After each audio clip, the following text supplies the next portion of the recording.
നിങ്ങളുടെ കുട്ടികളെ നിങ്ങൾക്ക് വളരെ ആത്മവിശ്വാസമുള്ളവരായി വളർത്തണം എങ്കിൽ നിങ്ങൾ ഞാൻ ഈ പറയുന്ന 4 കാര്യങ്ങൾ ഒഴിവാക്കാനായി ശ്രമിക്കുക. അതിൽ ഒന്ന്, നിങ്ങൾ നിരന്തരം നിങ്ങളുടെ കുട്ടികളോട് നിന്നെ കൊണ്ട് അത് ചെയ്യാൻ സാധിക്കില്ല എന്ന് പറയുന്നത് നിർത്തുക.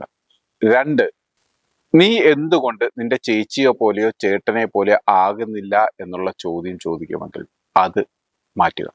3, വെറുതെ കരയരുത്. ഇങ്ങനെയുള്ള ചെറിയ കാര്യങ്ങളിലൊന്നും കരയാൻ പാടില്ല. 4, ശബ്ദം പുറത്ത് കേൾക്കരുത്.